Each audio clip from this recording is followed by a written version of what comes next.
뉴스에 시작합니다. 저는 동정민입니다. 또 정치인 피습 사건이 벌어졌습니다. 2시간 전 국민의힘 배현진 의원이 강남 길거리에서 괴한의 습격을 받고 병원으로 이송됐습니다. 머리 뒤를 과격당해 피를 흘리면서 순천향 병원으로 갔고 범인은 체포돼서 강남 경찰서로 이송됐습니다. 강남 경찰서 현장 바로 연결합니다. 자, 최재원 기자 소식 전해주시죠. 네, 사건은 이 2시간 전인 오후 5시쯤 발생했습니다. 국민의힘 배현진 의원이 서울 강남구 신사동 길거리에서 괴한의 피습을 받은 건데요.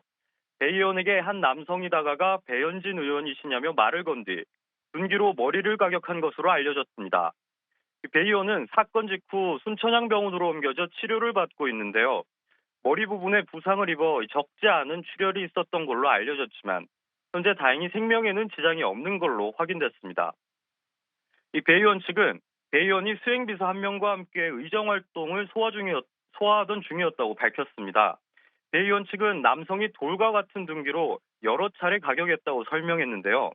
이후 수행비서가 경찰이 도착할 때까지 남성을 붙잡았다가 이 경찰에 인계했다고 밝혔습니다. 용의자는 현재 서울 강남경찰서로 압송돼 조사를 받고 있는데요. 본인은 15살이라고 주장하고 있는 걸로 알려졌고 경찰은 정확한 신원을 확인하고 있습니다. 아직까지 범행 동기 등은 알려지지 않고 있는데요. 경찰은 용의자를 상대로 미리 계획된 범행인지 아니면 공범 없이 단독으로 벌인 범행인지 등을 조사하고 있습니다. 지금까지 범행 현장에서 채널A 뉴스 최재원이었습니다. 자, 이번엔 병원으로 가보겠습니다. 배현진 의원 피습 후에 순천향대병원으로 이송이 됐거든요. 다행히 생명에는 지장이 없는 상태로 전해지는데요. 병원에 저희 취재기자 나가 있습니다. 송진섭 기자, 배 의원 상태 전해주시죠. 네, 배현진 의원 오늘 오후 5시 20분쯤 서울 강남의 한 길가에서 괴한으로부터 머리 뒤쪽에 둔기 피습을 당했습니다. 피습 직후 약 1시간 반 전쯤 이곳 순천향대 병원으로 이송됐고요. 다행히 생명에는 지장이 없는 것으로 전해졌습니다. 피습 당시 현장에 있던 보좌진 등에 따르면 의식이 있는 채로 병원에 도착했다고 하고요. 배 의원 머리 부분에 출혈이 상당히 심했던 것으로 알려졌는데 일단 병원에서 두피 열상 진단을 받은 것으로 알려졌습니다. 현재 뇌 CT 촬영을 대기 중인 상황으로 전해졌습니다. 한동훈 국민의힘 비상대책위원장도 조금 전 병원에 도착했는데요. 한 위원장, 병원 앞에서 기자들과 만나 절대 일어나서는 안 될 일이 발생했다면서 국민들께서 많이 놀라셨을 것 같은데 사건이 신속하고 명확하게 밝혀지는데 최선을 다해 노력하겠다고 말했습니다. 그러면서 국민들이 불안해하시지 않도록 하겠다며 배현진 의원의 쾌유를 빌어달라고 했습니다. 배 의원과 병실에서 만나 상태를 확인할 것으로 전해졌습니다. 지금까지 순천향대병원에서 채널A 뉴스 송진섭입니다.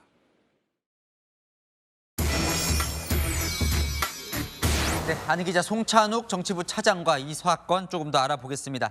정보가 많지는 않습니다. 2시간 전에 벌어진 사건이기 그렇습니다. 때문에 일단 정리를 한번 해볼까요? 네, 이번 사건 일단 최초 신고가 오후 5시 18분 정도쯤에 있었습니다. 지금 약 2시간 전쯤에 지금 벌어진 사건인데 일단 지금 서울 강남구 신사동에서 지금 배현진 의원이 수행비서와 함께 그 일정을 소화를 하고 있었는데 한 신원 미상의 남성이 국회의원 배현진입니까? 이렇게 물어보더니 다가와서 이 둔기 이제 돌로 지금 추정이 되고 있는데요. 돌로 후두부를 가격을 했다.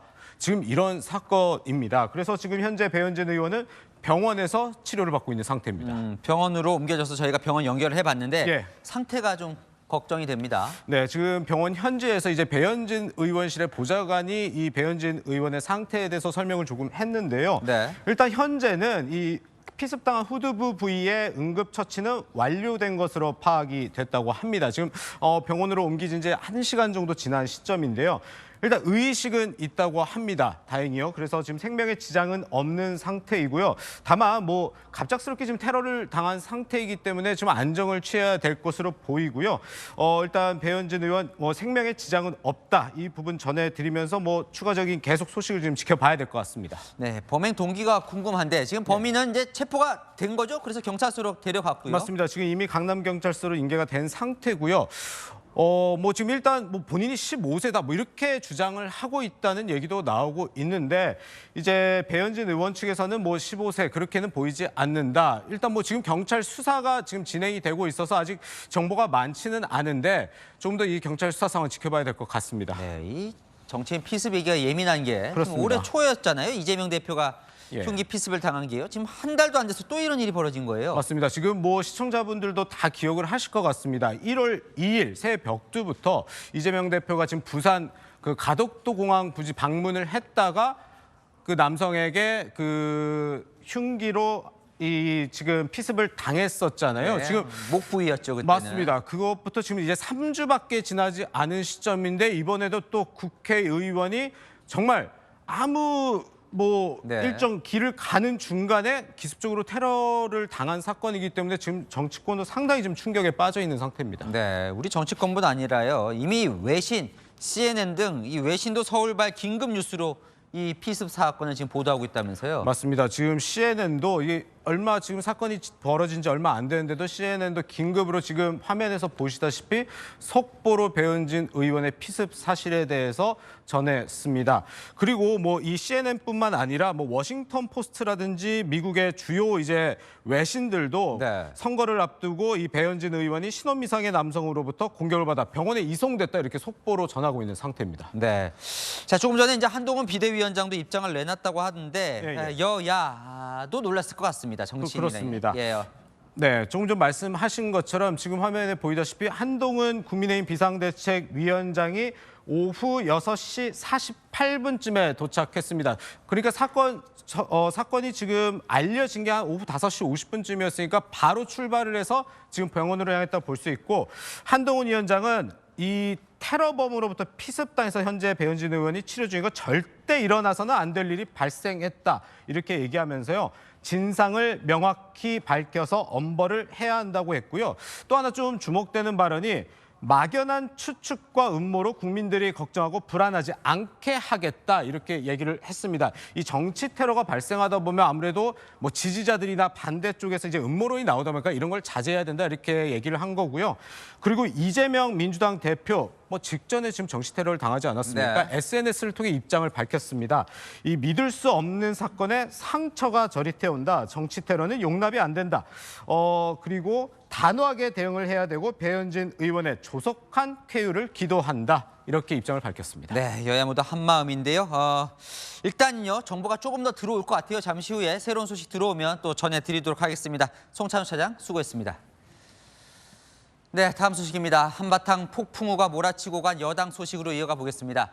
한동훈 국민의힘 비상대책위원장이 대통령실이 아닌 다시 이재명 민주당 대표로 관역을 틀었습니다. 명품백 수수 의혹에 대해 김건희 여사의 사과를 요구한 적이 없다며 선을 그은 뒤에 이 대표 공격에 나섰습니다. 최수연 기자입니다. 한동훈 국민의힘 비대위원장이 자신은 김건희 여사의 사과를 언급한 적이 없다고 했습니다. 김건희 여사의 사과도 필요하다고 말씀을 주셨었는데 제가 김건희 여사의 사과를 얘기한 적이 있던가요? 제가 그런 말씀 드렸던 건 아니고 제가 드렸던 말씀을 그대로 이해해 주시면 되겠습니다. 윤석열 대통령과의 확전을 벌이지 않기 위해 발언 수위를 조절하는 모양새입니다. 김경률 비대위원의 거취 문제도 대통령실로부터 요구받은 적이 없다며 즉답을 피했습니다. 대통령실 일각에서는 김경률 비대위원 사퇴를 요구하시는 걸로 알고 있는데요. 제가 그런 요구를 받은 적이 없습니다. 이번에 총선 출마하는 비대위원은 직을 내려놓는다라는 얘기가 있다고. 그런 검토를 해본 적이 없습니다. 대신 이재명 더불어민주당 대표를 향한 공세를 강화했습니다. 이재명 대표는 불체포 특권 포기를 대선 공약으로 걸었던 분이죠. 그렇지만 그냥 바꿨죠. 아무런 논리적 이유 없이. 이재명 대표님이라든가 이 노웅래 의원님 같은 경우는 재판을 계속 법원에서 밀어주잖아요. 한 위원장은 정치개혁을 이야기하니 민주당이 포퓰리즘이라 하는데 국민들이 바라는 게 포퓰리즘이면 그걸 하겠다고 했습니다. 최을의 뉴스 최수연입니다. 그동안 김건희 여사를 향해 날을 세워온 김경률 비대위원. 오늘은 민주당이 김 여사가 연루됐다고 주장하고 있는 도이치모터스 주가 조작 사건에 대해 더 이상 밝혀질 것이 없다고 했습니다. 역시 화살 관역을 내부에서 민주당으로 돌리는 모양새입니다. 안보겸 기자입니다. 김경률 국민의힘 비대위원이 김건희 여사가 연루된 도이치모터스 주가 조작 의혹에 대해 더 밝혀질 것이 없다고 선을 그었습니다. 이재명 대표 피습 사건이 있었습니다. 그리고 송영길 전 대표 돈봉투 사건이 있었습니다. 도이치모터스 주가 조작 사건이 있었습니다. 공통점은 더 이상 밝혀질 것이 없습니다. 그러면서 민주당이 정쟁 삼아 본질을 흐리고 있다고 비판했습니다. 도이치모터스 주가 조작 사건 역시 경제 사건에서 밝혀져야 할 핵심적인 사항으로서 자금의 흐름이 모두 다 밝혀졌습니다. 민주당만 가면 뿌얘지는지 흐릿해지는지 정쟁의 영역으로 가는지 모르겠습니다. 그동안 명품백 수수 의혹을 두고 김 여사의 사과를 요구해왔지만 오늘은 비판의 화살을 민주당으로 돌린 겁니다. 윤석열 대통령과의 추가 충돌을 막기 위해 김 비대위원 사퇴를 요구하는 목소리가 여전한 상황에서 몸을 낮춘 걸로 풀이됩니다. 대통령실에서 나름 강하게 요구하는 거기 때문에 저는 사퇴하는 쪽에서 문제를 해결하는 게 바람직하지 않냐라는 쪽에 가깝습니다. 김 비대위원이 출마를 예고한 서울 마포울의 김성동 전 당협위원장은 오늘 예비 후보로 등록했습니다. 채널A 뉴스 안보겸입니다. 윤석열 대통령과 한동훈 비대위원장의 이번 충돌에 대한 당내 자성의 목소리도 나왔습니다. 김예지 비대위원, 국민들이 걱정했다며 무거운 책임감을 강조했습니다. 이현재 기자입니다. 그동안 의정 활동을 하며 정책 관련 메시지를 주로 냈던 김예지 국민의힘 비대위원이 오늘은 작심하고 입을 열었습니다. 지난 주말부터 혼란스러운 상황으로 인해서 많은 국민 여러분들이 걱정하신 것을 알고 있습니다. 비대위원으로서의 무거운 책임감을 느낍니다. 김 비대위원은 이어 지난 대선 때 가슴 졸였던 순간을 떠올렸습니다. 대통령 후보와 당 대표 간 갈등이 표출되고 이를 수습하면서 협의한 시간들을 우리 모두가 기억하고 있습니다. 집권 이후 여권이 정책에 있어 큰 성과를 내지 못한 데 대한 반성문도 썼습니다. 집권 후 2년 가까운 시간이 지났음에도 불구하고 윤석열 정부의 국정기조와 국민의힘의 정책을 온전히 보여드리지도 못해서 국민 여러분께 송구합니다. 김 비대위원이 지금의 혼란은 깊은 존중과 신뢰관계 속에서 툭툭 털 수 있을 것이라며 정치 교체라는 공통의 목표를 위해서 좌고우면하지 않겠다고 하자 한 비대위원장도 화답했습니다. 여당 내에서는 총선이 임박한 상황에서 더 이상의 충돌은 없어야 한다는 목소리가 높습니다. 채널A 뉴스 이현재입니다. 인요한 전 국민의힘 혁신위원장이 약 50일 만에 모습을 드러냈습니다. 변하지 않으면 당이 죽는다면서 혁신과 희생을 강조했는데요. 김경률 비대위원도 꾸짖고 친윤도 꾸짖었습니다. 김유빈 기자입니다. 국민의힘 혁신위 조기 해체 이후 오랜만에 카메라 앞에 선 인요한 전 국민의힘 혁신위원장. 최근 논란이 된 마리 앙투아네트 발언을 한 김경률 비대위원의 쓴소리를 했습니다. 뭐 우리가 왕국입니까? 대한민국이? 근데 그 200년 전 얘기를 무슨 대통령 부인하고 비유를 하세요. 그거는 아주 좀 적절치 못했고. 다만 김 비대위원이 사과를 했으니 털고 넘어가야 하는데 고장난 LP판처럼 정쟁을 이어가고 있다며 사퇴를 요구하는 친윤도 지적했습니다. 최근 한동훈 비대위원장을 만나 자신의 경험을 빗댄 조언을 해줬다며 후일담도 털어놨습니다. 최근에도 만났어요. 원래 그 혁신 의원들이 컨트롤이 잘 안 됩니다. 비대위원들도 컨트롤이 잘 안 될 겁니다. 위원장이 욕을 다 먹거든. 한 위원장의 등판 이후에도 국민의힘 지지율이 오르지 않는 것에 대해선 신선한 바람을 주기 위해 더 과감하게 해야 한다고 주문했습니다. 여당 현역 의원이 30% 이상 컷오프 될 수 있다는 전망을 내놓기도 했습니다. 여야 정치권에는 희생을 요구했습니다. 정쟁 좀 그만하세요. 네. 좀 나라를 생각하세요. 예. 그게 지금 여야 할 것 없이 지금까지는 정치인이 다 이득을 보고 국민이 희생했는데 이제 정치인 너희들이 희생 좀 해라. 최근 다시 제기되고 있는 서울 서대문갑 출마 가능성에 대해선 말을 아꼈습니다. 채널A 뉴스 김유빈입니다.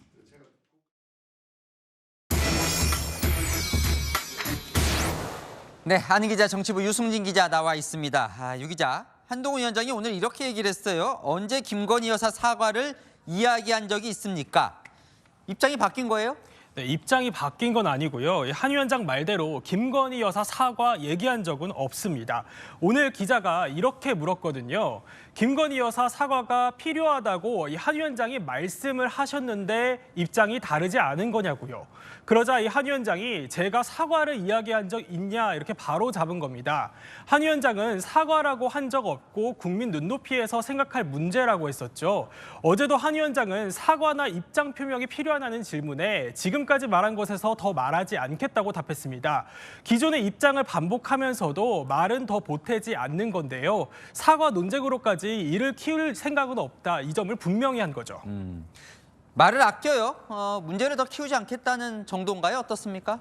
네, 기자들이 여사 관련한 문제를 계속해서 질문을 하고 있지만 새로운 말은 없었습니다. 한 위원장은 민주당과의 대결 구도를 명확히 하는 모습인데요. 어제 오늘 민주당 내 운동권 세력 그리고 이재명 대표를 겨냥한 말을 쏟아냈습니다. 민주당의 운동권 세력들은 저에게 운동권 정치인들에게 죄송한 마음을 가져야 한다 이런 얘기를 하는데요. 저는 그분들한테는 죄송한 마음이 전혀 없고요. 최근에 민주당의 임혁백 공관위원장께서 5대 컷오프 기준을 발표했습니다. 저는 대단히 놀라는 것이 그 조건에 어디에도 이재명 대표는 해당되지 않는다는 겁니다. 그렇게 만들기 정말 어려울 것 같거든요. 한 위원장 4월 10일 이후는 생각하지 않는다는 말로 승리의 절박함을 강조해왔죠. 하루하루가 중요한데 지난 주말부터 사나흘을 내부 갈등으로 허비해버렸거든요. 어제부터는 다시 전선을 가다듬으면서 총선에서 싸울 상대 바로 이재명 대표와 민주당이라는 점을 명확히 하고 있습니다. 자, 이번 충돌 이후에 여론이 어떻게 바뀔까 상당히 궁금한 대목인데 드디어 여론조사가 나온 것 같습니다. 일단 한동훈 위원장에 대한 여론은 어떻습니까? 네, 대통령실이 한 위원장에게 사퇴를 요구했다 이런 채널A의 단독 보도가 나간 그 다음 날부터 어제까지 사흘간 실시된 조사인데요. 한 위원장이 직무 수행을 잘하고 있다가 47%, 잘못하고 있다가 40%로 긍정이 부정보다 높습니다. 두 사람 충돌 이후 갈등이 조기 봉합되는 과정이 모두 반영된 조사인데요. 긍정 평가가 절반 가까이 되는 거죠. 반면에 이재명 민주당 대표는 잘하고 있다가 35%, 잘못하고 있다가 56%로 부정이 긍정보다 높습니다. 자, 그렇다면 한동훈 위원장과 충돌했던 대통령 지지율은 어때요? 네, 윤 대통령의 국정 지지율은요. 오히려 갈등 이후에 1%포인트 소폭으로 떨어져 31%를 기록했습니다. 한 위원장은 잘하고 있다는 여론이 우세한 반면에 대통령 지지율은 적은 폭이지만 떨어진 거죠. 그런데 이걸 또 궁금해서 살펴봐야 될 것 같은데 정당 지지율이요? 그동안 한동훈 위원장은 뭐 긍정평가가 높은데 당 지지율은 그대로라서 또 고민이었는데 이건 어떻게 됐습니까? 네, 갈등 이전 국민의힘 지지율은요 30%였는데요. 갈등 이후에는 오히려 3%포인트 오른 33%를 기록했습니다. 반면 민주당은 3%포인트 떨어졌고요. 여당 지지도가 올랐고 또 한 위원장이 잘하고 있다는 여론도 우세하지만요. 대통령 지지율은 반등하지 못하는 모양새죠. 대통령 지지율과 정당 지지율이 따로 노는 이른바 디커플링 현상 아니냐 이런 해석도 나오지만 결론을 내리기는 조금 이릅니다. 한 위원장이 이번 갈등 국면을 계기로 아바타 프레임을 벗고 당 지지율을 끌어올리고 있는 건지는 여론 추이를 조금 더 지켜봐야 할 것 같습니다. 네, 잘 들었습니다. 아는 기자 유승진 기자였습니다. 네, 윤석열 대통령이 수도권 광역급행철도 GTX 시대를 선포했습니다. 현재 추진 중인 GTX A, B, C 1기 노선을 연장하고 D, E, F 2기 노선을 신설해서 수도권 출퇴근 30분 시대를 열겠다는 구상입니다. 야당은 총선용 정책임을 의심하면서도 수도권 표심을 의식한 듯 비판은 삼갔습니다. 안건우 기자입니다. 윤석열 대통령은 교통 분야 민생 토론회에 참석해 2기 GTX인 DEF 노선 신설 추진을 처음으로 공식화했습니다. 수도권을 더 촘촘하게 연결해 출퇴근 30분 시대를 열겠다고 강조했습니다. A선부터 F선까지 전부 완공이 되면 수도권에서 서울 도심까지 30분대로 다닐 수 있게 됩니다. 새롭게 공개된 D 노선은 인천에서 서울 강남을 관통한 뒤 강원도 원주까지 이어집니다. E 노선은 서울 강북을 가로지르고 F 노선은 의정부에서 수원까지 원을 그리며 수도권 외곽을 연결합니다. 윤 대통령 임기 안에 세 노선 모두 예비 타당성 조사에서 통과시킨다는 계획입니다. 현재 추진 중인 1기 ABC 노선도 연장됩니다. 춘천과 천안 아산까지 수도권 너머로 연장하는데 올해 일부 노선을 부분 개통하기 시작해 늦어도 2030년엔 완전 개통할 계획입니다. 또 민자를 유치해 대전과 세종의 정부청사와 충북도청, 청주공항을 연결하는 CTX도 추진합니다. 광역급행철도를 지역 대도시로도 확대하겠다는 겁니다. 정부는 이번 교통계획에 투입될 재원 134조 원 중 75조 원은 민간에서 끌어올 계획입니다. GTX가 총선의 최대 격전지 수도권 지역 상당수를 관통하다 보니 국민의힘 지역 후보들도 이번 발표를 적극 활용하고 있습니다. 야당은 그동안 윤 대통령의 정책 행보를 총선용이라고 비판해왔지만 오늘은 수도권 민주당 후보들도 오히려 GTX 연장 구간에 포함됐다며 환영하는 글을 SNS에 올렸습니다. 채널A 뉴스 안건우입니다. 총선을 앞두고 표가 되는 법안은 또 빨리 처리됩니다. 달구벌 대구와 빛골 광주를 잇는 달빛젖돌 특별법이 국회에서 통과됐습니다. 수조 원이 드는 국책 사업인데 예비 타당성 조사를 면제받게 됐는데요. 다른 철도 사업들도 예타 면제해달라 나설까 정부는 걱정하고 있습니다. 우현기 기자입니다. 대구와 광주를 잇는 달빛철도 특별법이 재석 216인 중 찬성 211표로 국회 본회의를 통과했습니다. 달빛철도는 광주 송정역과 대구 서대구역까지 6개 광역지자체를 경유하는 약 198km를 잇는 영호남 연결철도, 대구에서 광주까지 1시간대 이동이 가능해집니다. 헌정사상 최다인 국회의원 261명이 공동 발의자로 참여했고 예비 타당성 조사 면제 조항도 포함됐습니다. 영호남 지역 화합과 국토 균형 발전을 명분으로 내세웠지만 사업성이 떨어지는데도 예타 없이 추진해 국가재정 운용 근간이 흔들릴 수 있다는 비판이 나옵니다. 달빛철도가 그렇게 한다면 다른 사업인들 가만히 있겠습니까? 서로 재정을 먼저 쓰기 위해서 달려붙을 거고 그러면은 국가재정이 파탄나는 거죠. 사업비가 최소 4조 5천억 원이 투입되는 국책 사업인데 여야가 총선을 앞두고 지역 표심을 우선 의식했다는 지적도 나옵니다. 앞서 기재부는 계획 중인 신규 노선 44개 중 다른 노선도 요구할 수 있다며 예타 면제 조항 삭제를 요청했지만 받아들여지지 않았습니다. 채널A 뉴스 우현기입니다. 당장 모레 27일부터 50인 미만 소규모 사업장에도 중대재해처벌법이 적용됩니다. 중소기업, 자영업자들이 2년만 유예해달라고 간곡하게 부탁했지만 여야 합의가 불발됐습니다. 3년 동안 불구경하듯 손 놓고 있던 여야 서로 탓만 하고 있습니다. 전민영 기자입니다. 김기문 중소기업 중앙회장은 어제 여야 원내대표를 찾아다니며 중대재해처벌법을 2년만 유예해달라고 읍소했습니다. 50인 미만이 폐업을 해야 되느냐 말아야 되느냐 이런 부분들에 대한 사항이 좀 해소되게 해주길 간곡히 당부드리는 바입니다. 하지만 오늘 50인 미만 사업장 적용을 2년 재유예하는 개정안의 본회의 처리는 무산됐습니다. 3년 전 법 통과 때부터 예정돼 있었지만 본격적인 논의는 2달 전부터야 시작됐습니다. 민주당은 중대재해법 위반 기업을 수사 감독하는 산업안전보건청 설치를 유예 조건으로 내걸었지만 국민의힘은 수사기관이 2개가 된다며 반발하고 여야가 책임을 떠넘기고 있습니다. 민주당이 민생을 외면한 채 비정한 선택을 한다면 민생 파탄의 책임을 반드시 져야 할 것임을 최소한의 조건으로 산업안전보건청 설립을 요구했음에도 불구하고 정부 여당 측에서 아무런 답이 없습니다. 당장 27일부터 50인 미만 중소기업뿐 아니라 직원을 5명 이상 고용한 동네 식당 등 83만여 곳이 영향을 받는데 준비는커녕 내용도 몰라 혼란이 예상됩니다. 오늘 처음 들었는데 이게 어떤 법인지도 모르고 책임을 업주한테 진다라고 하면은 그거는 조금 업주 입장에서는 좀 억울한 일이 좀 많이 생기지 않을까 싶습니다. 여야가 3년 동안 허송세월하는 사이 중소기업과 자영업자들은 당장 모레부터 중대재해 발생 시 처벌받게 됐습니다. 채널A 뉴스 전민영입니다. 민주당이 단독으로 국회 행안위원회를 열어 이재명 대표 피습과 관련해 경찰 수뇌부에게 따졌습니다. 왜 피의자 신상을 공개하지 않느냐? 부산경찰청장 범죄 중대성이 미흡하다 판단했다고 답했습니다. 이상원 기자입니다. 민주당은 이재명 대표 피습 관련 현안 질의를 단독으로 열어 피의자 신상 비공개 결정을 두고 경찰과 설전을 벌였습니다.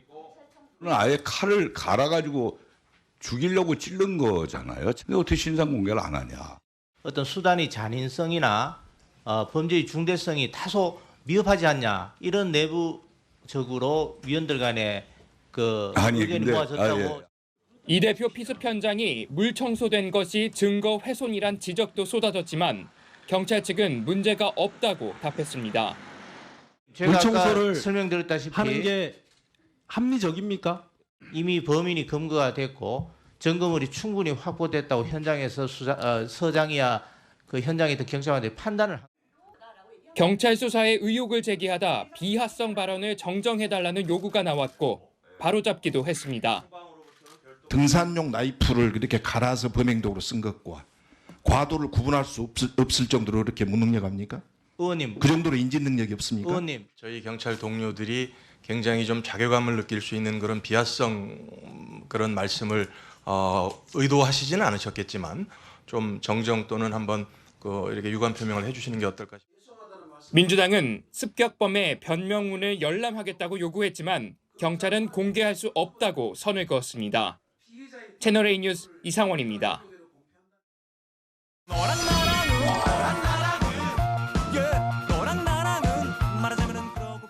네, 윤수민 기자와 여랑야랑 시작합니다. 첫 번째 주제 보겠습니다.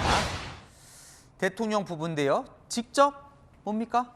네, 윤 대통령이 명품백 논란에 대해 직접 해명하는 방안을 검토 중인데요. 기자회견은 아니고 언론사 대담 형식이 유력합니다. 네, 한다면 대통령이 처음으로 김 여사 논란에 대해서 입을 여는 거예요. 뭐라고 하는지 정말 궁금합니다. 네, 일단 당내 이런 요구는 받아들이기로 검토하고 있는 거죠. 이런 가방에 대한 문제들은 입장 표명이 있어야 된다고 그렇게 말씀드린 겁니다. 억울한 부분은 억울한 대로 말씀드리고 진심이 통한다고 생각합니다. 네, 어떤 과정을 통해 김건희 여사가 목사를 만나게 됐고 명품백을 받게 된 경위, 그리고 명품백이 어디에 보관되고 있는지 상세한 설명을 할 가능성이 높아 보입니다. 네, 사과까지 갈까요? 네, 그 부분이 제일 관심이어서 제가 먼저 언급을 하고 말았는데요. 일단 지금까지 나온 대통령실 입장은 이겁니다. 함정 몰카였고 선물은 규정에 따라 대통령실 선물 창고에 보관하고 있다. 하지만 한동훈 위원장은 전후 과정에서 분명히 아쉬운 점이 있다고 하고 있죠. 명품백을 받았다는 사실만으로도 국민 눈높이에 맞지 않았다는 수준의 유감 표명이 나올 가능성이 제기되는데요. 대통령실은 아직 모든 게 정해지지 않았다며 과도한 추측에 대해 부담스러워하는 분위기입니다. 네, 다음 주제 보겠습니다. 또 대통령이 나왔는데요. 4일째 엄포는 뭐예요? 네, 대통령실이 한동훈 위원장의 사퇴를 요구했다는 소식이 들리자 민주당 그날부터 대통령 고발을 예고했거든요. 공무원이 선거에 부당한 영향력을 행사하는 선거 개입이라는 거죠. 그런데 검토만 하고 있습니다. 법적 검토를 거쳐서 조치할 것들이 있으면 당에서 검토를 하고 있는 것입니다. 대통령의 전례 없는 당무 개입. 형사 처벌될 수도 있는 중대한 불법 행위입니다. 아니, 매일 저렇게 비판을 하는데 고발은 그럼 왜 안 해요? 이유가 있는데요. 법률을 요리조리 뜯어봐도 대통령이 고발할 수 있는 건지가 애매하기 때문입니다. 이관섭 비서실장은 한동훈 위원장에게 사퇴를 요구한 정황이 있으니 고발할 여지가 있지만 윤 대통령의 지시가 있었는지는 확인이 안 된다는 거죠. 네, 그러면 안 하면 되잖아요. 네, 당 지도부도 의견이 엇갈리는데요. 대통령 비서실장이니 당연히 대통령의 말을 전한 것이다. 대통령을 고발하자와 신중하자는 의견이 팽팽합니다. 좋은 공격거리를 쉽게 포기하지 않으려는 정치적 이유도 있겠죠. 네, 주제 하나 더 보겠습니다. 잘 모르는 정치인인데요. 3번 사수를 위한 꼼수는 뭡니까? 네, 지금 보고 계신 사람이 정의당 이은주 의원인데요. 오늘 비례대표직을 사퇴했습니다. 정의당을 위해서라고 했습니다. 당에 조금이라도 누를 끼치지 않기 위해 정치적, 도의적 책임을 다하는 것이 마땅하다는 판단에 따라 의원직을 사퇴하고자 합니다. 이 의원은 당내 경선에서 불법 선거운동한 혐의로 지난해 11월 2심에서 당선 무효형을 선고받았죠. 보통은 뭐 대법원 결과 나올 때까지 안 물러나고 버티던데요. 네, 그런데 대법원 결과가 언제 나올지 모르는데요. 만일 이번 달을 넘겨서 최종 당선 무효형이 확정이 되면 비례대표 승계가 안 됩니다. 그러면 이은주 의원만 사퇴하게 되고 다음 순번이 승계받지 못하니까 정의당 의석수가 한석 줄게 되는 거죠. 이 사태가 국민을 위한 게 아니라 의석 지키기 위한 당리당략이란 겁니다. 그렇게 의석수가 많지 않은 정의당 입장에선 절실한 건가요? 정의당으로서는 고마운 거죠. 사퇴 발표한 직후 정의당 의원들과 이렇게 뜨거운 작별 인사를 나눴습니다. 네, 심상정 의원도 보이는데 의석수 유지가 중요하긴 중요한가 봐요. 네, 4월에 있을 총선 기호 배정을 의석수에 따라 하기 때문인데요. 지금 6석인데 제3지대도 7석 얻어서 기호 3번 얻겠다고 선전포고하고 있죠. 1차 목표는 7석 이상, 그리고 지지율은 15% 이상. 찍어도 사표가 되지 않는다는 확신을 드리려면 기호 3번으로 뭉쳐야 돼요. 그래서 이은주 의원 자리는 누가 승계해요? 이자스민 전 새누리당 의원에게 승계됩니다. 전에 국회의원 했었잖아요, 그죠? 네, 지금 보시는 완득이 영화에도 등장해서 유명해졌죠. 보수 진보 정당에서 모두 비례대표가 되는 첫 사례가 되는 건데요. 의석수 지키기 꼼수가 이런 이례적인 상황까지 만들어내네요. 네, 지금까지 여랑야랑이었습니다. 네, 다음 소식입니다. 풍랑특보가 발효 중인 동해바다에서 11명이 탄 어선이 고장나 조난을 당했습니다. 6m가 넘는 파도 속에서 진행된 구조작전, 강경모 기자가 전합니다. 거센 눈보라와 함께 높은 파도가 일고 있는 해상. 바다 한가운데 배 한 척이 떠 있습니다. 금방이라도 가라앉을 듯 심하게 흔들리는데 앞부분엔 흰색 예인줄이 매달려 있습니다. 맞은편 해경함정에선 해경대원들이 줄을 붙잡고 어떻게든 당기려 애를 씁니다.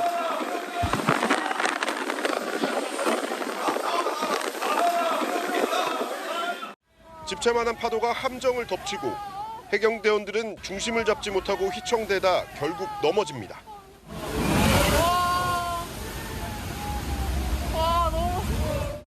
풍랑특보가 발효된 독도 북동방 303km 해상에서 조업 중이던 54톤급 어선이 조난당한 건 어제 오전 7시 반쯤.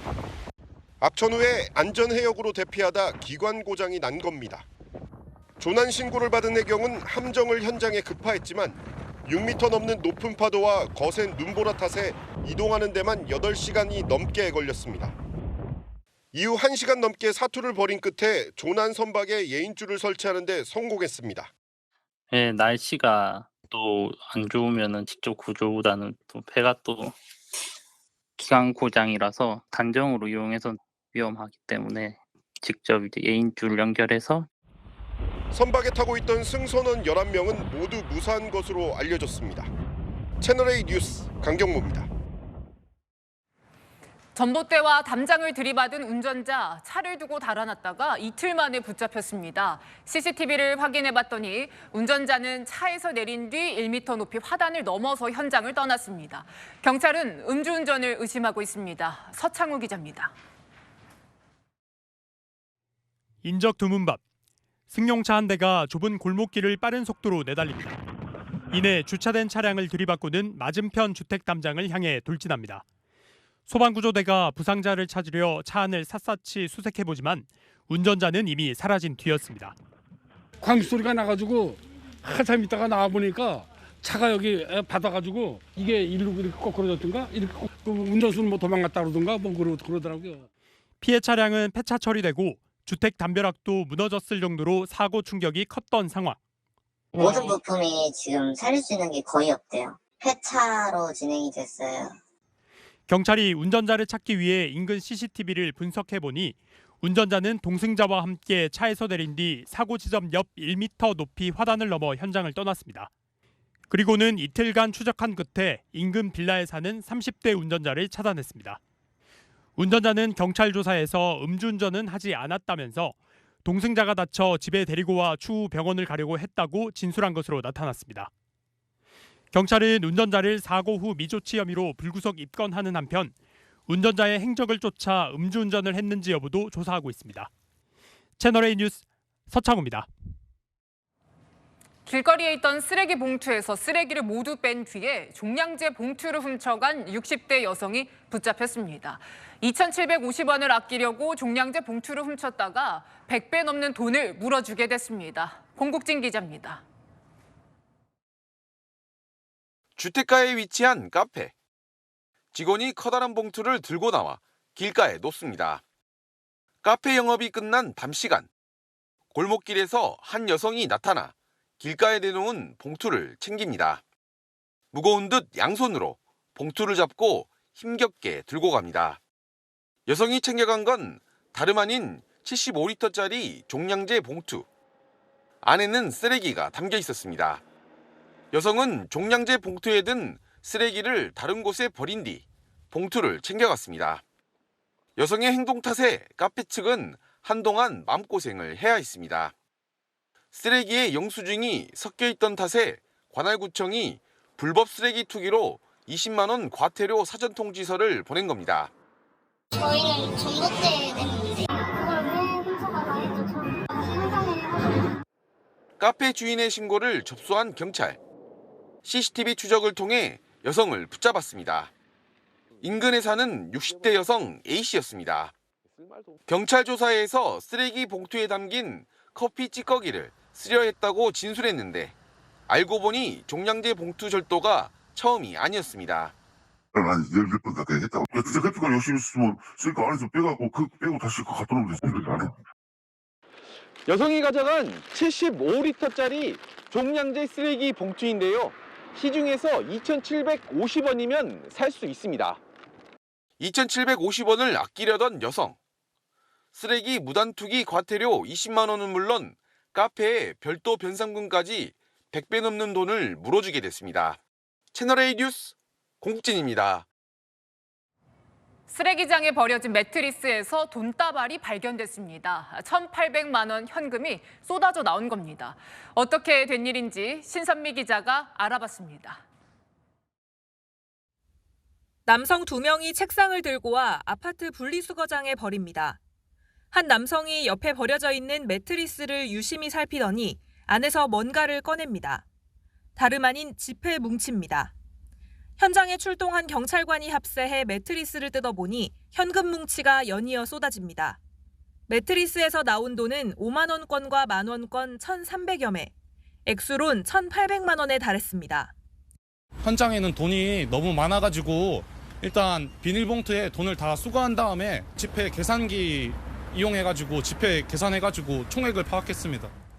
돈의 주인은 이 아파트에 거주하는 80대 여성 A씨. 자녀들에게 받은 생활비를 수년간 모아 매트리스 속에 보관해왔는데 이런 사정을 몰랐던 자녀가 집을 리모델링하면서 매트리스를 버린 겁니다. 다행히 같은 아파트에 사는 남성의 눈썰미 덕분에 쓰레기장으로 가기 직전 돈을 모두 찾게 됐습니다. 이 남성 최근 임용된 신임 경찰관이었습니다. 이제 주인분께 이제 돌아가서 정말 다행이다. 이제 경찰관으로서 이제 뭐가 나도 뭐를 했구나 했다는 그런 마음에 너무 감사하고 기분 좋은 하루였습니다. 경찰은 돈을 A씨 가족에게 돌려줬습니다. 채널A 뉴스 신선미입니다. 버스 정류소에서 광고판을 기다려던 시민이 뒤로 넘어져서 숨졌습니다. 유리 재질의 광고판이 있는 줄 알았는데 뻥 뚫린 채 비닐 테이프만 붙어 있던 겁니다. 사고 발생 22일이 지나서야 안전조치가 이루어졌습니다. 김민환 기자입니다. 홍대 입구역 버스 정류소. 지난달 6일 이곳에서 50대 남성이 숨졌습니다. 지금은 이렇게 플라스틱 패널로 막아놨는데요. 사고 당시 뻥 뚫려 있던 이곳에 광고판이 있다고 생각한 남성은 몸을 기대려다 이 턱에 걸려 넘어졌습니다. 머리를 크게 다친 남성은 사고가 난 지 13일 만에 세상을 떠났습니다. 너무 황당할 것 같아요. 여기서 사고 날 거라고 생각도 못했는데. 솔직히 별로 효과가 없는 것 같아서 그닥 안전하다고 생각은 안 드는 것 같아요. 숨진 남성의 유족은 버스 정류소 관리를 맡고 있는 서울시 공무원 2명을 업무상 과실치사 혐의로 경찰에 고소했습니다. 철거된 광고판에 대한 안전관리를 제대로 하지 않았다는 겁니다. 버스 정류소 광고판은 계약 기간이 끝난 위탁업체에 의해 지난해 11월 26일 철거됐습니다. 빈 자리에는 대신 비닐 테이프가 X자로 붙여졌습니다. 그러다가 12월 6일 사고가 난 겁니다. 의식을 잃은 남성이 숨진 19일에도 테이프만 붙어 있다가 12월 28일에야 지금처럼 플라스틱 패널이 설치됐습니다.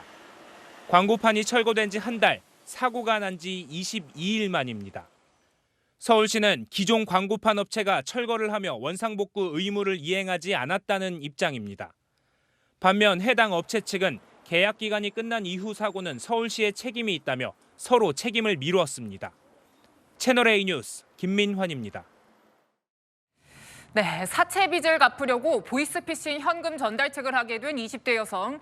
현금 2천만 원이 든 가방을 들고 택시를 탔다가 험한 일을 그만두기로 결심했습니다. 친딸같이 생각해서 범죄에서 손을 떼라고 설득한 택시기사 덕이었습니다. 이혜주 기자가 취재했습니다. 비상등 켠 택시가 길가에 멈춰섭니다. 10여 분 뒤 경찰이 도착하더니 바로 옆에 차를 댑니다. 지난 19일 저녁 6시 반쯤 보이스피싱 현금 전달책과 함께 있다는 신고가 접수됐습니다. 신고자는 택시기사 58살 정현모 씨. 경기 고향으로 가자는 20대 초반의 여성 승객을 태우자마자 이상한 낌새를 느꼈기 때문입니다. 잠깐 뭐 지시받듯이 통화를 하더라고.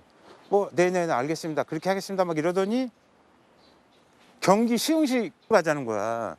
친딸이 생각나 설득해야겠다고 마음먹은 정 씨. 아저씨가 그냥 너 같은 딸이 있어서 그러는데 나도 듣게 돼서 아저씨가 좀 질문을 지금 너한테 하는 거거든. 그러니까 얘기를 해봐 그랬더니 아무 말을 안 하더라고 처음에는. 결국 마음을 연 승객은 범죄 가담을 실토했습니다. 바리스타로 일하다 사채에 손을 댔는데 갚지 못했다며 건당 30만 원을 받고 2주 동안 일했다는 겁니다. 30분 설득 끝에 경찰에 신고했고 배낭에선 현금 2천만 원이 발견됐습니다. 수거책도 좀 자기가 잘못된 거를 좀 뭔가 알고 있었거든요. 그러다 보니까 좀 검거나 이런 게 쉬웠고. 굉장히 안쓰럽죠. 이게 범죄잖아요. 우리 딸 중에 누가 이 친구처럼 그렇게 이제 그럴 수 있다는 생각하죠. 채널A 뉴스 이혜주입니다. 지난해 우리나라 기업이 얼마나 영업이익을 거뒀는지 그 순위가 나왔는데요. 현대차가 무려 15년 만에 삼성전자를 제쳤습니다. 자동차 수출이 잘 된 덕도 있지만 그만큼 반도체 시장이 안 좋았다는 뜻이기도 합니다. 송정현 기자입니다. 현대자동차가 14년간 국내 상장사 영업이익 1위를 지켜온 삼성전자를 넘어 1위에 올랐습니다. 현대차는 15조 원이 넘는 영업이익을 내며 역대 최대 실적을 기록했습니다. 기아도 역대 최대치인 11조 6,079억 원의 영업이익을 내 2위를 차지했습니다. 합산 영업이익만 27조 원에 육박하며 반도체에 이어 자동차가 국내 대표 산업으로 자리매김했다는 평가입니다. 제네시스, SUV 중심의 고부가 차종 제품 믹스 개선과 미국, 유럽 등 주요 시장 판매 호조에 따른 지역 믹스 개선이 지속되었습니다. 고부가 차종 판매 확대에 전기차, 하이브리드 같은 친환경차 판매도 늘면서 실적 호조로 이어졌습니다. 반면 그동안 1위 왕좌를 지켜온 삼성전자는 지난해 반도체 한파로 15년 만에 가장 적은 연간 영업이익을 기록했습니다. 하지만 올해는 반도체가 재고 조정을 끝내고 반등할 것이란 전망도 나옵니다. 지난해 자동차가 선방을 할 수 있었던 것은 전기차와 관련된 성장성도 있지만 미국의 소비 경기가 좋았거든요. 올해는 다시 반도체 부분이 복귀할 가능성이 더 높다라고 생각합니다. 현대차는 올해 불확실성 확대로 경영 환경 예측이 어렵다면서도 친환경차 라인업 확대로 실적 상승세를 이어가겠다는 계획입니다. 채널A 뉴스 송정현입니다. 어제 청주공항에서 대만으로 향하던 여객기가 긴급 회항했습니다. 새 때문이었는데요. 이 버드 스트라이크라고 하죠. 엔진에 새가 빨려 들어가면 큰 사고로 이어질 수 있거든요. 그런데 이 오는 새를 쫓는 것 말고는 왕도가 없습니다. 사고라도 날까 이 숨가쁜 인천공항 직원들의 하루를 현장 카메라가 담아왔습니다. 강보인 기자입니다. 하루에 1,300여 대 1분에 한 대꼴로 항공기가 입착륙하는 인천공항입니다. 이착륙 과정에서 안전 확보를 위해 곳곳에서 고군분투하고 있는 사람들이 있습니다. 현장으로 가보겠습니다.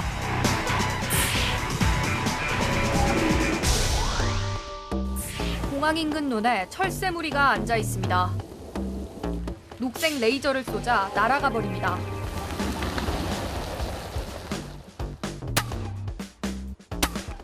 공포탄을 쏘아 활주로 주변으로 새나 고라니 등의 접근을 막습니다. 항공기 안전 때문에 소리로 분산되는 방향을 잡아줘서 그쪽으로 나갈 수 있게끔 유도를 해주는.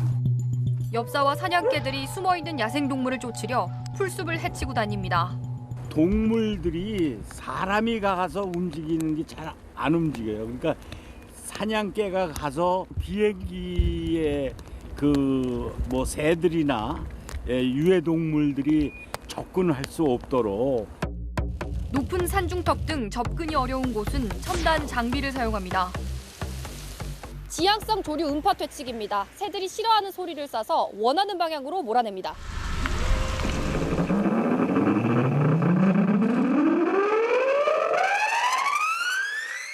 조류나 야생동물들의 밀집도는 상당히 높아졌어요. 공항 주변으로 해서 한 11만 마리 정도의 지금 조류가 확인되고, 일명 버드 스트라이크 같은 야생동물과의 항공기 충돌 사고를 막기 위해 인천공항에만 38명의 대원들이 24시간 숨가쁘게 움직입니다. 계류장과 활주로 주변 상공에서 일사불란하게 움직이는 수많은 항공기 통제는 관제탑 몫입니다. 높이 100.4m, 22층 높이의 인천공항 관제탑입니다. 이곳을 중심으로 반경 9km, 상공 900m의 모든 항공기를 통제하는 역할을 맡습니다. 사고 위험이 가장 높은 항공기 이착륙 순간 관제사들 사이에는 극도의 긴장감이 감돕니다. 2001년 개항 이후 관제 무사고라는 대기록은 관제사들의 이런 긴장과 집중력을 통해 이어지고 있습니다. 실수를 한번 하게 되면 이게 큰 사고로 이어질 수 있고, 또 항공기 사고다 하면은 인명피해가 크게 날 수 있는 사고이다 보니까 저희 관제사를 포함해서 많은 항공 종사자분들께서 여러분들의 안전한 비행을 위해서 노력을 하고 있으니까 안심하시고 이용하시면 될 것 같습니다. 하루 20여만 명이 오가는 인천국제공항. 안전을 위해 작은 새 한 마리, 찰나의 순간도 빈틈없이 24시간 멈추지 않고 있습니다. 현장 카메라 강보인입니다. 국민의힘 배현진 의원의 피습 소식 속보가 들어왔습니다. 배 의원을 가격한 괴한은 미성년자라고 경찰이 밝혔습니다. 배 의원은 순천향대병원에서 치료 중인데요. 다행히 생명에는 지장이 없다고 합니다. 병원 현장 연결해 보겠습니다. 송진섭 기자, 우리 취재진이 이 습격범의 모습이 찍힌 CCTV 장면을 포착했다고요? 네, 배현진 의원을 피습한 괴한의 모습을 저희가 포착했는데요. 배현진 의원이 오기 전부터 범행 장소 주변을 서성이는 모습입니다. 지금 보시는 화면에 나오는 곳이 피습 사건이 벌어진 곳입니다. 검은색 패딩 점퍼를 입고 모자에 마스크를 쓴 남성이 길거리를 계속 서성거리죠. 마치 누군가를 기다리듯 주변을 두리번거리며 배회하는데요. 이후 범행 뒤 장면을 보시면요. 남성이 경찰에 체포돼 연행되는데 손에 수갑을 찬 채 특별한 저항 없이 순순히 동행하는 모습입니다. 남성은 자신을 15살 미성년자라고 주장하고 있는데요. 경찰도 남성이 미성년자가 맞다고 밝혔습니다. 경찰은 현재 남성을 상대로 범행 동기 등을 조사하고 있습니다. 자, 배 의원 현재 상태도 궁금합니다. 예, 의료진은 조금 전 배 의원 상태를 밝혔는데요. 둔기로 가격당한 뒤 뒤로 넘어지면서 바닥에 머리를 부딪혔다고 합니다. 머리에 입은 상처의 크기는 1cm 정도인 걸로 확인됐는데요. 내부 출혈 우려가 있어 뇌 MRI 검사를 해 뇌 손상이나 출혈 여부를 확인할 예정이라고 밝혔습니다. 이런 부상의 경우 뇌진탕 증상을 호소하는 경우가 많아 요양이 더 필요할 수 있다고 전했습니다. 조금 전에는 한동훈 국민의힘 비상대책위원장이 배 의원이 있는 응급실을 찾았는데요. 한 위원장은 절대 일어나서는 안 될 일이 발생했다면서 사건이 신속하고 명확하게 밝혀지는데 최선을 다해 노력하겠다고 말했습니다. 이재명 더불어민주당 대표도 SNS를 통해 어떠한 정치 테러도 용납할 수 없다며 단호한 대처를 당부했습니다. 지금까지 순천향대병원에서 채널A 뉴스 송진섭입니다. 네, 북한이 어제 쏜 미사일은 신형 전략 순항 미사일이라고 주장했습니다. 미사일 이름이 불화살입니다. 작년에 쏜 순항 미사일 화살에 전술핵까지 치를 수 있어 더 강력해졌다는 뜻으로 보입니다. 이름처럼 위력이 있는지 우리 군이 확인 중입니다. 김민곤 기자입니다. 북한이 어제 발사한 미사일이 신형 전략 순항 미사일이라고 밝히며 공개한 이름은 불화살 3-32령. 처음 사용한 미사일 이름입니다. 미사일 총국은 1월 24일 개발 중에 있는 신형 전략순항 미사일 불화살 3-32령 첫 시험 발사를 진행했습니다. 그 의미를 풀어보면 전술의 공격이 가능하도록 강력하게 개량된 화살형 미사일로 해석됩니다. 지난해 3월 모든 전술의 공격 수단에 장착 가능하다며 공개한 핵탄두 화산 30일 탑재 가능성을 강조했다는 분석입니다. 북한이 개발해온 전략순항 미사일 화살 1, 2형과 겉모습을 비교하면 길이나 탄두부 등이 조금 달라졌다는 평가가 나옵니다. 또 우리 군 당국은 이번 미사일 비행 시간을 지난해 9월 발사한 화살형의 절반 수준인 1시간 안팎으로 탐지했는데 사거리는 줄이되 비행 안정성을 강화하겠다는 것으로 해석됩니다. 북한이 소형핵 탑재에 성공한다면 기동성이 높아져 한미일을 겨냥한 핵공격이 보다 강력하고 정교해질 것이라는 우려가 제기됩니다. 각종 무기 개발에만 공을 들이는 만큼 북한 주민들의 삶은 피폐해지고 있는 상황. 김정은 국무위원장은 이례적으로 자신의 육성으로 배급 체계조차 무너진 현실을 인정했습니다. 생활 필수품조차 원만히 제공하지 못하고 있는 것은 오늘날 우리 당과 정부에 있어서 도저히 외면할 수 없는 심각한 정치적 문제로 통일부는 평양과 지방 차이가 심해져 북한 당국도 과감한 대응이 필요하다 판단한 것으로 본다고 밝혔습니다. 채널A 뉴스 김민곤입니다. 강추위가 지나가자 폭우 피해로 몸살을 앓고 있는 미국 소식입니다. 샌프란시스코에선 갑자기 불어난 강물에 고립된 여성이 밤을 꼬박 샌 뒤 14시간 만에 구조됐습니다. 김태림 기자입니다. 물살이 거센 하천 가운데 차량 한 대가 뒤집어져 있습니다. 자세히 보니 한 여성이 그 위에 위태롭게 버티고 있습니다. 물이 점점 차오르는 가운데 서서히 다가가는 헬기. 구조대원이 손을 뻗어보지만 접근이 쉽지 않습니다. 계속되는 시도 끝에 마침내 손을 맞잡은 두 사람. 구조대원이 튜브를 건넵니다. 이어 단단히 안아 헬기로 끌어올립니다. 샌프란시스코 동부 리버모어에서 개울물이 범람해 고립됐던 여성이 14시간 만에 구조되는 모습입니다. The woman that was involved had been there since 7 o'clock the previous evening. 당시 여성은 차로 다리를 건너려다 물에 휩쓸렸고 모든 물건이 물에 빠져 구조 요청조차 할 수 없었습니다. 결국 꼬박 밤을 샌 끝에 다음 날 아침 캠핑객들에게 발견됐습니다. You can just imagine that probably last night the water flow was even more heavier than it was today. 소방당국은 물살이 거세 소방관마저도 구조 요청을 해야 하는 상황이 올 수 있었다며 헬리콥터가 최후의 선택이었다고 설명했습니다. 구조된 여성은 저체온증은 있지만 다친 곳은 없는 것으로 알려졌습니다. 미국 곳곳에서 혹한이 갑자기 풀리면서 폭우가 쏟아지고 있습니다. 미국 국립기상청은 지난 22일 하루 캘리포니아 남부 샌디에고에 69mm의 폭우가 내렸다며 1월 기준으로 45년 이래 최대 강수량이라고 설명했습니다. 채널A 뉴스 김태림입니다. 네, 10대가 저지른 잔혹범죄, 우리나라에선 사형을 구형하기도 쉽지 않죠. 일본에선 19살 때 살인을 한 남성에게 사형을 선고한 판결이 처음 나왔습니다. 나이가 어려도 흉악범죄의 선처는 없다는 겁니다. 도쿄에서 김민재 특파원입니다. 고요한 새벽, 시뻘건 불꽃이 쉴 새 없이 뿜어져 나옵니다. 같은 학교 여학생에게 고백했다 거절당한 19살 남학생 엔도 유키가 여학생의 부모를 흉기로 찔러 살해하고 집에 불을 지른 겁니다. 10대의 잔혹한 범죄에 일본 열도는 충격에 빠졌습니다. 그로부터 2년 3개월 뒤인 이달 18일, 야마나시현 고우시 지방법원은 특정 소년법을 적용해 그에게 최고형인 사형을 선고했습니다. 10대 때 저지른 범죄로 사형 선고를 받은 첫 살인가 됐습니다. 강한 사리에 근거한 냉혹한 범행이며 반성의 기미도 없다는 것이 사형 선고의 이유입니다. 1997년 당시 만 14살 남자 중학생이 2명을 연쇄 살해하는 중범죄를 저질렀지만 8년 만에 복역하고 나오는 사례가 나타나자 피해자 유족들을 중심으로 소년법 개정에 대한 요구가 제기되어 왔습니다.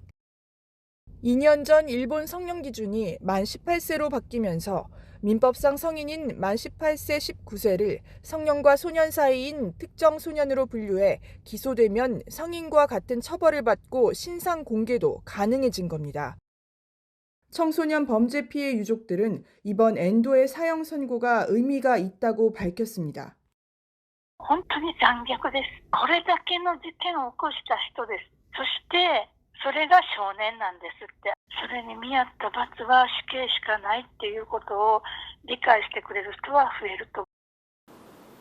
사형제를 유지하고 있는 일본은 2022년 7월 마지막 사형 집행을 했습니다. 일본 법무성에 따르면 현재 복역 중인 사형수는 106명입니다. 도쿄에서 채널A 뉴스 김민지입니다. 언론테러범 시민대책위원회가 방송통신심의위원회 민원인 개인정보 유출 논란에 대해 관련자 처벌을 요구했습니다. 대책위원회는 오늘 열린 기자회견에서 민원인들의 개인정보를 언론에 유출한 건 공무상 비밀누설죄로 공익으로 포장할 수 없다고 주장했습니다. 요즘 아침에 눈을 뜨면 이불 밖을 벗어나기가 무섭습니다. 내일 아침도 춥겠는데요. 다만 낮부터는 평년 기온을 차츰 회복하면서 현재 발효 중인 한파특보도 점차 해제되겠습니다. 한편 북서풍과 서풍이 계속 불어옵니다. 바람 때문에 동해안과 경상권의 대기가 점차 건조해지겠는데요. 화재 조심하시기 바랍니다. 내일 하늘 표정은 전국이 대체로 맑겠고 충남과 호남은 흐리겠습니다. 제주 산간에는 오늘 밤부터 내일 아침까지 1cm 미만의 눈이 조금 내리겠습니다.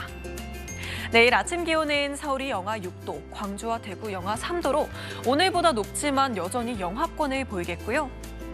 한낮에는 서울 3도, 강릉 6도, 부산 9도로 오늘보다 3에서 5도 더 높겠습니다. 주말에는 하늘이 맑아서 따뜻한 옷차림만 챙기신다면 나들이 가시기 좋겠습니다. 날씨였습니다. 새 벽두부터 충격을 주었던 제1야당 대표 피습 사건. 달도 바뀌기 전에 또다시 정치인 피습 사건이 터졌습니다. 배현진 국민의힘 의원이 해돋이기 전에 강남 한복판에서 둔기로 머리를 맞았습니다. 정치인에 대한 테러, 민주주의에 대한 공격이 계속되고 있는 건데요. 자, 우리 사회가 증오와 혐오로 변질되고 있는 건 아닌지 걱정이 큽니다. 이 수사당국은 신속하고 철저한 수사로 진상을 낱낱이 밝히고 단호하게 대처해야겠습니다. 마침표 찍겠습니다. 혐오가 낳은 테러 안 된다. 뉴스에 마칩니다. 감사합니다.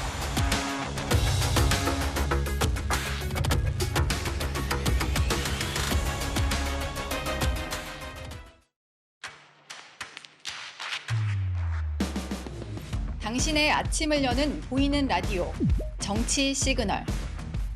시사 보도의 최강자 김진의 돌직구쇼. 돌직구쇼의 연장전 더 남아. 생생한 뉴스 현장을 전한다. 뉴스엘 라이브. 시사 보도의 강력한 한방, 강력한 4팀. 오늘의 10가지 뉴스. 대한민국 대표 뉴스쇼 뉴스 탑10. 오전 8시부터 하루를 함께하는 채널A 시사 보도. 9월 4일부터 출격.